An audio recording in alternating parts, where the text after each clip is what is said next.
చూస్తున్నారు. భార్య మాట వింటాడు అంటే వినొచ్చండి, తప్పలేదు. భర్త మాట భార్య వింటున్నప్పుడు భార్య మాట భర్త వింటే ఏంది? ఇద్దరు కలిసే కదా సంసారం. ఇదేదో లోగొట్టి ఇంట్లో ఉండవలసిన సంసారం ఇవాళ మీడియా మీదకి వచ్చేసింది అంటే ఎంత దురదృష్టం, ఎంత కర్మ అది. కొంచెం ప్రేమ చూపించుంటే ఇంత బయటకు వచ్చే పరిస్థితి ఉండేది కాదు కదా. నువ్వు పోయావో అని వీడికంటే ముందు చస్తున్నారు బయట వాళ్ళు. పోయాను, నాకు ఇక్కడ ప్రేమ దొరకలేదు. పాలవాడు గేటు తీసినప్పుడు ఎట్లానో చూస్తున్నాడు అంటే అది వాడి తప్పు కాదు, నీ తప్పు. వాడు అలా చూసేలా నువ్వెందుకున్నావు? వీడు భర్త నుంచి ఒక రక్షణ కావాలండి, ఒక ప్రేమ కావాలి, ఒక ఆత్మీయత కావాలి, ఒక అనుబంధం కావాలి. ఇవన్నీ ఉంటే అటువంటి భర్తని ఏ స్త్రీ వదిలిపెడదు. ఇక్కడ అన్నీ అసమర్థతే. ఏ సరదా తీరే అవకాశమే లేదు, కాసేపు మాట్లాడే అవకాశమే లేదు. ఎంతసేపు నేను, నా బతుకు, నా జీవితం, నా ఫ్యూచర్. మరి ఇక్కడ రేపు పిల్లలు పెద్దవాళ్ళు అవుతారు, పెళ్లి చేసుకుని రెక్కలు వస్తే వాళ్ళే ఎగిరిపోతారు. ఈ దరిద్రపు ముఖానికి చచ్చిపోయేదాకా సేవలు చేసుకుంటూ అంత సాక్రిఫైస్ చేయాల్సిన అవసరం నాకేంటి? ప్రేమ లేదు, ఆత్మీయత లేదు, సమర్థత లేదు, ఒక ఆనందం లేదు, ఒక అనుబంధం లేదు. ఇటువంటి భర్తలు ఉండే కంటే స్వతంత్రంగా బతకటమే మేలు అనిపించింది. వచ్చేసాను. ఇప్పుడు ఆ కొట్టుకు చచ్చేవాళ్ళు ఎవరో చావండి. వచ్చాను, నాకు నచ్చిన వాడితో వచ్చాను. నేను ఎలా బతుకుతున్నానో రేపో ఎల్లుండో ఇంకో వీడియోలో చూపిస్తాను. నేను ఎవరితో బతుకుతున్నానో చూపిస్తాను. తెల్లవారులు నిద్రపోకుండా ఆలోచించు. సన్నాసులు పెడుతున్నారు, ఒక్కొక్క డైలాగులు కొడుతున్నాడు. ఎవడి సంసారం చూసుకుని వాడి పిల్లల్ని వాడు చూసుకోవచ్చు కదా. స్త్రీలు చాలామంది సంస్కారవంతులు, ఎవరో ఒకళ్ళిద్దరు పిచ్చి డాషులు ఉన్నారు, కానీ చాలామంది ఎవ్వరు టచ్ చేయట్లేదు. నా కష్టం ఏంటో అర్థం చేసుకున్నారు, చాలా గౌరవంగా చూస్తున్నారు. వాళ్ళకి శతాధిక వందనాలు. ఈ కాలం అమ్మాయిలకి నేనిచ్చే మహిళా దినోత్సవం సందర్భంగా ఒక సందేశం ఏంటంటే, అమ్మ, పెళ్ళిళ్ళు సంప్రదాయంగా చేసుకోండి. తల్లి తండ్రి చూసినటువంటి పెళ్ళిళ్ళు చేసుకోండి. అప్పుడు వాడు ఏమన్నా అన్నా వాళ్ళ సపోర్ట్ ఒకటి దొరుకుతుంది. మాయలో పడి ఇలా ఈ పిచ్చి దానిలాగా బయటకు వచ్చేస్తే వాడు రోడ్డు మీదకే గెంటేస్తాడు. వాల్యూస్ ఉండవు అక్కడ. 10 మంది మధ్యన జరిగినటువంటి పెళ్ళే లేదు అక్కడ. ఓ దండేస్తే పెళ్ళి అవుతుందా? అది మాయలో చేసినటువంటిది, ఒక దౌర్జన్యటువంటి, ఒక మోసం, దగ, కుట్ర. నమ్మిన దానికి చేసింది ఏంటి? ఏ అనుబంధం లేదు, ఏమీ లేదు. ఇంత దానికి ఎందుకు? పచ్చడి సంసారం నుంచి విడదీసి లాక్కురావడం ఎందుకు?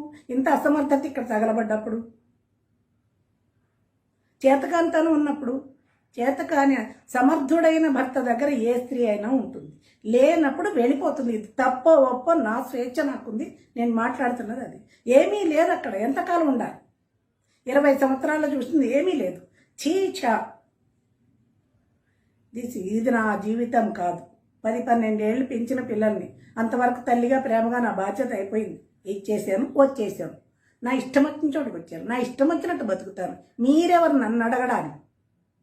ఎవరైనా మీరు పోషిస్తున్నారా? కష్టం సుఖం అడిగారా? నిన్న మొన్నటితోటి ఆ ఉన్న కొంచెం బంధం కూడా విడిపోయింది. హాయిగా, సుఖంగా, స్వేచ్ఛగా నాకు నచ్చిన దేవాలయానికి వెళ్ళొచ్చు, నాకు నచ్చిన భజన చేసుకోవచ్చు, నాకు నచ్చిన పాట పాడుకోవచ్చు, నాకు నచ్చినట్టు నేను బతకచ్చు. సంస్కారవంతమైనటువంటి వాళ్ళు మాట్లాడకుండా మౌనంగా ఉన్నారు. కొంతమంది పాపం చాలా శ్రేయోభిలాషలో మాట్లాడారు. కానీ కొన్ని పిచ్చి డాష్లు ఉన్నాయి కదా, ఇష్టం వచ్చినట్టు. భయంతో నేను ఎక్కడికి, నాకు భయమే తెలియదు. అవును, నా ఇష్టం వచ్చినట్టు ఉన్నా. నీకు దమ్ముంటే నా ఇంటికి రా, నాతో మాట్లాడు. స్త్రీ అంటే పిచ్చి పిచ్చి వేషాలు వేయద్దు. సామాన్యమైంది కాదు స్త్రీ, తెలుసునా? భద్రకాళి. ప్రేమ చూపిస్తే చాలా గౌరవంగా ఒదిగి ఉంటుంది, సర్వీస్ చేస్తుంది. కాదు, ఎంతకాలం ఉంటుంది? వెళ్ళిపోతుంది బయటికి.